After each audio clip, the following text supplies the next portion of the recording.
We want to go back to the scene of the NYPD investigation into a package that's been found. It's actually near the home of one of our colleagues, Sharon Crowley, who's standing by. Sharon, thank you for being on with us right now. Tell us what you're seeing, and we know that you're zooming also.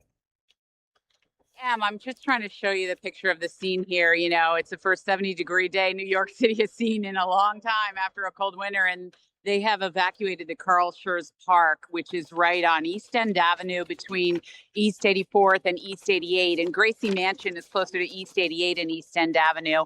Of course, there was a large police presence that started, I would say, within the last hour or so. We see a police helicopter overhead, a drone, and then, of course, there's members of the NYPD and the bomb squad here. All this, of course, Antoine, coming after the incident we had on Saturday where two ISIS-inspired terror suspects tried to detonate two homemade IED explosives by throwing them, one on 86th Street and one thrown into the crowd. Both those suspects, of course, in custody now. And then on Sunday, they found another device, suspicious, didn't turn out to be an explosive, parked right here in a car that they drove here with those Jersey plates about 81st and East End Avenue. So you can imagine how concerning it is to the people who live around here for this to be happening for yet another day. And the building that I live in, it's locked down. You can't go. You can go into it through a different entrance, but you can't come out the front door because the front door faces on East End Avenue. So all the buildings along here are closed down like that. And, you know, I assume it's out of an abundance of caution as they investigate what's going on here. Sharon, we know you're a journalist and a veteran journalist at that. When were you aware that something was going on? Did you hear any I sirens? did. I did. I heard sirens and I called into our assignment desk immediately because there was just a lot of, you know, you can hear them all coming in a row. And I did Slack some photos, Antoine, when it first happened. I had a better vantage point from the deck off my apartment because I could see a little bit more about what further down. But I'm not sure I can get back in there. I can call you back if I can. But We just there's a want you to be lot of careful. We- yeah, yeah. So anyway, yeah, that would just take a minute to get back into position there. But it does seem like I wouldn't say there's a sense of urgency among law enforcement. They do seem to have just locked it down for a number of blocks, as you can see here. And the park again also evacuated. And I saw yellow tape going all the way to the water there because there's a park, and then beyond the park is like a promenade, a walkway, and then of course the East River.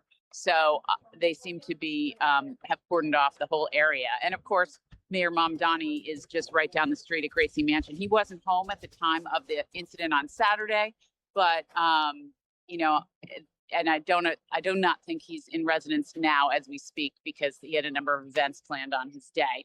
But there's just a lot of, you know, dog walkers and curious New Yorkers wondering why on this beautiful day they can't go to the park and can't do their normal activities. I was about to ask you just about what you were observing amongst the people, who are also standing there just trying to figure it out. If you saw their faces, if there was anxiety or, nervousness. Yeah. Most just want to know what's going on. And I'm sure, you know, like every other New Yorker, just, you know, can't believe that people behave so badly. I get Sharon before you go, because what we need to let everyone know is Sharon is due to work in like 14 I am. minutes. I'm to anchor the news, unless you want me to anchor it from here at 4 o'clock. So I am going to go, unless you want me to try to go back into my apartment. But I think Linda Schmidt is here somewhere. Oh, we've I'm got not sure. so we've got team coverage with the Sharon. No, only if it's not going to jeopardize your safety. If you and the time, if you have to do that, we will certainly do that. But before you go, Sharon, I just want to ask you this. I'm gonna put you on the spot here. You, like I say, Yeah. you're a veteran. You've covered breaking news and all of these sorts of things. Now that it's this close to your neighborhood, how are you when you respond? Does Sharon the journalist kick in, or Sharon the New Yorker? Sharon, the journalist, kicks in, of course. But, you know, Antoine, as you mentioned, I have lived in lots of cities and unfortunately faced a lot of these kind of threats before. What comes to mind is working in Atlanta, and there was a series of bombings, homemade explosive devices around abortion clinics at the time. And they used to do this thing called a gotcha bomb, where they would explode it at the clinic, and then they would have a second bomb planted like at a dumpster, like 300 feet away. And sometimes that's where the media was stationed and it would go off. And I've also covered the Boston Marathon bombings when they were searching for those suspects. And I'll just never forget the assignment editor, Jonathan Kasdan, calling me because we had a live feed going. And what was happening was the police officers kept changing the scenario and pushing the media back. And what they were doing was pushing us toward the two suspects they were looking for. And all of a sudden we heard gunfire. And Jonathan called me and said, "Sharon, is that gunfire?" And I said, "Yes." And he said, "Can you get any closer?" And luckily my crew said no. We have to let everyone know that, yeah, Jonathan Kaz is our chief assignment editor. And yeah, That's right. that is absolutely something that he would say. Sharon, thank you for bringing us up to speed with your expertise and your close familiarity to that scene and situation. We want you to get to us safely because we want to see you here. We'll keep our eyes on this. If Linda Schmidt, who's also in that neighborhood, if we check in with Linda, we'll let Linda take over from there. But Sharon Crowley, thank you so much for bringing us up to speed on this. We know that you have to also get ready to come to work. So what we'll do is now Okay. we'll read the tweet, Sharon, with the very latest on the NYPD, and I'll see you in about 20 minutes or so once you get in.